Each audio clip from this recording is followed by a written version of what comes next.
तालियों के करतल ध्वनि के साथ हमारे मुख्यमंत्री जी का स्वागत करें।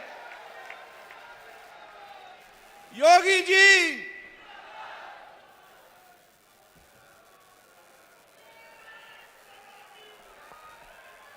भारत माता की। ये सिरसागंज की आवाज नहीं है। बहनों और भाइयों, इतनी जोर से आवाज पहुंचाइए कि दिल्ली तक आपकी अग्रिम आवाज पहुंचे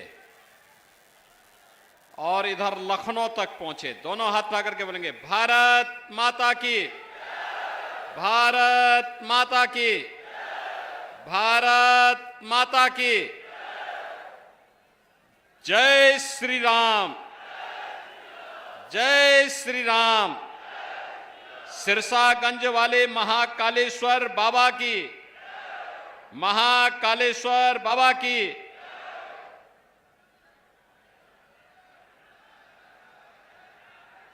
बाबा नीम करौली की इस पावन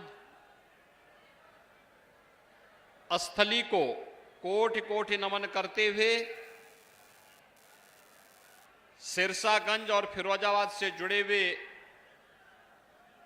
आप सभी बहनों और भाइयों का मैं हृदय से स्वागत करता हूं, अभिनंदन करता हूं। मंच पर उपस्थित भारतीय जनता पार्टी के जिला के अध्यक्ष श्री उदय प्रताप सिंह जी, महानगर अध्यक्ष राकेश संखवार जी, केंद्रीय मंत्री प्रोफेसर एसपी सिंह बघेल जी, सांसद डॉक्टर चंद्रसेन जादौन जी, प्रदेश उपाध्यक्ष श्री ब्रिज बहादुर भारद्वाज जी, माननीय सांसद श्री बाबूराम निषाद जी, महापौर श्रीमती कामनी सुरेंद्र राठौर जी, हमारे माननीय विधायकगण श्री मनीष असीजा जी, प्रेमपाल धनखड़ जी, रामचंद्र प्रधान जी, पूर्व विधायक श्री हरिओम यादव जी, राम गोपाल पप्पू लोधी जी, ओम प्रकाश वर्मा जी, शिव सिंह चक जी, मंच पर उपस्थित भारतीय जनता पार्टी और एनडीए के लोकप्रिय प्रत्याशी ठाकुर विश्वदीप सिंह जी और उपस्थित सभी बहनों और भाइयों, लोकसभा चुनाव के क्रम में एक बार फिर से मुझे फिरोजाबाद की जनता जनार्दन से अपील करने के लिए आपके बीच में आने का अवसर प्राप्त हुआ है। बहनों और भाइयों, अब तक 2 चरणों में चुनाव संपन्न हुए हैं और तीसरे चरण में 7 मई को आपको भी देश के भाग्य के फैसले करने के लिए लोकतंत्र के इस महापर्व में सहभागी बनना है। बहनों और भाइयों, 2 चरणों के चुनाव के रुझान बताते हैं। पूरे देश के अंदर अब तक 8 राज्यों में मैं भी गया हूं चुनाव प्रचार के लिए। एक ही स्वर गूंज रहा है और वह है, फिर एक बार। थोड़ा जोर से आपकी आवाज जानी चाहिए। मैंने कहा ना, आपकी आवाज ऐसी जानी चाहिए सिरसागंज की आवाज की दिल्ली और लखनऊ तक जरूर पहुंचे। फिर एक बार, फिर एक बार मोदी सरकार का। बहनों और भाइयों, मोदी सरकार जनता जनार्दन लाने के लिए इतनी उतावली क्यों है? जो यहां पे प्रोफेसर एसपी सिंह बघेल ने कहा, बघेल जी ने यही बात कही कि भारत की जनता कृतज्ञता ज्ञापित करती है। मोदी जी के नेतृत्व में पिछले 10 वर्ष के अंदर जो भूतपूर्व कार्य हुआ है, देश के सम्मान के लिए, देश की सुरक्षा के लिए, आतंकवाद और नक्सलवाद के खात्मे के लिए, विकास के लिए, गरीब कल्याण के लिए, इन सब के प्रति कृतज्ञता ज्ञापित करने का काम हो रहा है। बहनों और भाइयों, आज तो मैं आपसे कहने के लिए आया हूं कि यहां पर कांग्रेस और समाजवादी पार्टी का गठबंधन भी अपना प्रत्याशी उतारा है और बहुजन समाजवादी पार्टी ने भी अपने प्रत्याशी को उतारा है। मैं केवल आपसे एक बात कहना चाहता हूं कि बहनों और भाइयों, विकास अपना महत्व रखता है। लोगों के जीवन में खुशहाली लाने के लिए गरीब कल्याणकारी योजना भी आवश्यक है, लेकिन इस सबसे बढ़कर के आपकी सरकार आपकी आस्था का सम्मान करे, यह पहली बार देखने को मिला है। क्या कांग्रेस के लोग, सपा या बसपा के लोग अयोध्या में राम मंदिर का निर्माण कर पाते? क्या राम मंदिर के निर्माण से आपको खुशी हुई? जिन लोगों को खुशी हुई थोड़ा हाथ खड़ा करके मुझे दिखाएंगे। यानी आप खुश हैं, आप खुश हैं ना? और मुझे एक बात बताओ, राम मंदिर के मार्ग में सबसे बड़ी रोड़े थे कांग्रेस, सपा और बसपा। तो जो ये बैरियर बने हुए थे, इन्हीं को क्या अपने सिर का ताज बनाएंगे? क्या बनाएंगे? क्या भाई, जो आपकी आस्था का सम्मान नहीं कर सकता, आप उसको जबरदस्ती अपने गले का हार क्यों बनाएंगे? नहीं बना सकते ना? और यही कहने के लिए मैं आया हूं। कांग्रेस के लोग क्या कहते थे? कहते थे राम हुए ही नहीं। समाजवादी पार्टी के लोग क्या कहते थे? कहते थे कि अयोध्या में परिंदा भी पर नहीं मार सकता। यही बोलते थे ना? और बहन जी के हाथी के लिए तो बोलना ही क्या है, उसकी अपनी चाल है। और इसीलिए मैं आपसे कहने के लिए आया हूं, अयोध्या में राम मंदिर का निर्माण भी हो गया है, काशी में काशी विश्वनाथ धाम का निर्माण हो गया है, और कल आपने माननीय उच्च न्यायालय के फैसले को भी पढ़ा होगा। न्यायालय ने कल एक बात और कही है, और उस चीज को भी हम कहते हैं जिसको हम लोग सैकड़ों वर्षों से कहते आ रहे हैं। और बहनों और भाइयों, मैं फिर इस बात को कहता हूं कि मथुरा में जितनी भी भूमि है वह ठाकुर केशव देव की भूमि है, भगवान कृष्ण की भूमि है।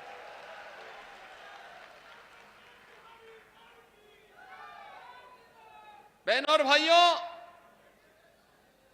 एक तरफ मोदी जी के नेतृत्व में विरासत को सम्मान और आपकी आस्था को सम्मान देने वाली भाजपा की सरकार है, और दूसरी तरफ कांग्रेस, सपा और बसपा के नेतृत्व की सरकार जो कहती है हम विरासत टैक्स लगाएंगे। यानी ये औरंगजेब के नए अवतार पैदा हो गए हैं जो कहते हैं विरासत टैक्स लगाएंगे। जैसे औरंगजेब ने जजिया कर लगाया था ना हिंदुओं पे, क्या आप जजिया कर देंगे क्या स्वतंत्र भारत में? लेकिन ये जजिया कर आपसे वसूली करना चाहते हैं। कमाई आपके बाप दादा करेंगे, आपके पूर्वजों ने कमाया होगा। अब लूटने के लिए कांग्रेस, सपा के लोग आएंगे और कहेंगे तो हमारा विरासत टैक्स हो गया, आधी प्रॉपर्टी पे जबरन कब्जा कर देंगे। क्या आप इसको स्वीकार करेंगे? क्या ये देश स्वीकार करेगा? बहनों और भाइयों, ये आपके हक पर डकैती है। दूसरा, बाबा साहब भीमराव अंबेडकर ने जब 1950 में देश का संविधान देश को समर्पित किया, तो संविधान बनाते समय उन्होंने एक बात का उल्लेख किया था। उन्होंने कहा था धार्मिक आधार पर देश के अंदर आरक्षण नहीं हो सकता, नहीं हो सकता है, क्योंकि यही कारण देश के विभाजन का बना था। लेकिन आज कांग्रेस ने अपने मैनिफेस्टो के माध्यम से फिर से भारत के विभाजन की आधारशिला रखने की कुछ चेष्टा की है। वह कहता है कि पिछड़ी जाति को मिलने वाले आरक्षण का एक हिस्सा काट करके हम मुसलमानों को दे देंगे। अनुसूचित जाति के आरक्षण का एक हिस्सा काट करके मुसलमानों को दे देंगे। यानी जो बाबा साहब भीमराव अंबेडकर कहते थे, ठीक उसके विपरीत कांग्रेस और सपा के लोग कर रहे हैं। क्या आप इसको स्वीकार करेंगे क्या? बहनों और भाइयों, ये देश को नुकसान पहुंचाने की साजिश के तहत कांग्रेस और सपा के लोग फिर से साजिश रचने लग गए हैं। जब ये लोग सत्ता में थे तब कुछ नहीं कर पाए थे। देश का सम्मान इन्होंने गिरवी रख दिया था। सीमाएं असुरक्षित थी, कभी भी कोई दुश्मन देश भारत की सीमा में घुस जाता था। आतंकवाद और नक्सलवाद सिर चढ़ करके बोल रहा था, कहीं भी विस्फोट हो जाता था। विकास के कार्य ठप पड़े थे। गरीब कल्याणकारी योजनाओं में डकैती पड़ती थी, गरीब को मिलता ही नहीं था। और बहनों और भाइयों, आज आप देख रहे होंगे नए भारत में दुनिया में सम्मान बढ़ा है, सीमाएं सुरक्षित हुई हैं, आतंकवाद और नक्सलवाद समाप्त हुआ है। और अब तो कहीं जोर से पटाखा फट जाए ना तो पाकिस्तान पहले सफाई दे देता कि भाई मेरा हाथ नहीं है, मैं इसके पीछे नहीं हूं। देश की दमक है। बहनों और भाइयों, जब मजबूत हाथों में देश होता है ना तो दुश्मन दब करके रहता है। जब मजबूर हाथों में होता है तो दुनिया आंखें दिखाती है। आज तो थोड़ा भी अगर दुश्मन भारत की तरफ थप्पड़ मारने के लिए लपकता है, तब तक यहां से इतना जोरदार घूंसा जड़ा जाता है कि दुश्मन धराशायी हो चुका होता है। ये नया भारत है। नया भारत मोदी जी के नेतृत्व में बिना रुके, बिना डिगे, बिना झुके और बिना हटे आत्मनिर्भर और विकसित भारत की परिकल्पना को साकार कर रहा है। आत्मनिर्भर और विकसित भारत ही है जिसके तहत मोदी जी ने, देखो इंदिरा गांधी जी ने 1970 में नारा दिया था गरीबी हटाओ का, गरीबी नहीं हट पाई। अब सोचो 54 वर्ष के बाद भी उनका नाती वही नारा लगाए जा रहा है, कह रहा गरीबी हटा देंगे। कहा कैसे हटाएंगे? एक पत्रकार ने पूछा कैसे हटाएंगे, तो कहते हैं कि मैं सभी लोगों की संपत्ति का सर्वे कर दूंगा। तो कहा फिर? कहा उसमें से अगर किसी परिवार में 6 लोग होंगे तो उनसे कहेंगे भी तुम्हारे लिए 2 कमरे पर्याप्त हैं, बाकी को मैं कांग्रेस के लोगों को आवंटित करवा दूंगा। अब क्या ये देश स्वीकार करेगा क्या? अरे मेहनत करेंगे आप, कमाई है आपकी, आपके बाप दादों की, और डकैती डालने का काम ये लोग करेंगे? क्या ये देश स्वीकार कर पाएगा क्या इसको? यानी जो दादी ने जो नारा दिया, नाती भी उसी नारे को तोते की तरह रट रहा है। और बहनों और भाइयों, जब देश पे संकट आता है, कोरोना का संकट आया था, तो राहुल जी देश छोड़ करके भाग गए थे। कहीं कोई आपदा आती है तो भी देश छोड़ करके चले जाते हैं, तब उनको भारत की चिंता नहीं होती है। और आज फिर चुनाव जैसे आते हैं, ये लोग फिर आकर के बड़ी बड़ी घोषणाएं करते हुए दिखाई देते हैं।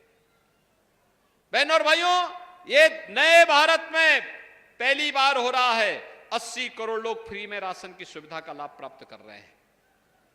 बहनों और भाइयों, 60 करोड़ लोगों को 5 लाख रुपए की स्वास्थ्य बीमा का कवर मिल रहा है। कांग्रेस के समय में और सपा के समय में सेंधमारी होती थी योजनाओं में, आज तो मोदी जी ने जनधन अकाउंट खोल दिए हैं। अब पैसा सीधे लखनऊ या दिल्ली से लाभार्थी के खाते में आता है, बीच में कोई मीडिएटर नहीं होता है। किसान को किसान सम्मान निधि, 12 करोड़ किसान किसान सम्मान निधि का लाभ प्राप्त कर रहा है। 12 करोड़ गरीबों के घर में शौचालय बन गए, 10 करोड़ गरीबों को एलपीजी का कनेक्शन मिल गया है। और बहनों और भाइयों, 4 करोड़ गरीब मकान प्राप्त कर लिए। और मोदी जी ने कहा है गरीब कल्याण, अभी संकल्प पत्र में कि जितने बाकी बचे होंगे अगले 5 वर्ष में उनको भी एक एक मकान उपलब्ध करवाने का काम करेंगे। ये जितना काम मोदी जी ने किया है, क्या चेहरा देख करके दिया है क्या? न किसी की जाति पूछी गई, न किसी का मत पूछा गया, न किसी का मजहब पूछा गया। मोदी जी ने तो सबका साथ और सबके विकास की भावना के साथ पूरे देश के अंदर समान रूप से पूरे देश का विकास किया है। और बहनों और भाइयों, इसीलिए आज मैं आपसे कहने के लिए आया हूं, मोदी जी के नेतृत्व में जो नया भारत है, इस नए भारत को अब आत्मनिर्भर और विकसित भारत के रूप में स्थापित करना है। आत्मनिर्भर और विकसित भारत का मतलब आप में से हर व्यक्ति के चेहरे पर खुशहाली, हर नौजवान के हाथ को कार्य, हर किसान को आत्मनिर्भर बनाना, हर हस्तशिल्पी को आत्मनिर्भर बनाना, हर बहन और बेटी को आत्मनिर्भर बनाना, हर व्यापारी के व्यवसाय को तेजी के साथ आगे बढ़ाने का कार्य करना, सुरक्षा का और भी बेहतर मॉडल प्रस्तुत कर देना। और यह कार्य आज मोदी जी के नेतृत्व में तेजी के साथ आगे बढ़ा है। और इसीलिए मैं आप सबसे अपील करने के लिए आया हूं, बहनों और भाइयों, पूरे देश के अंदर एक ही आवाज है,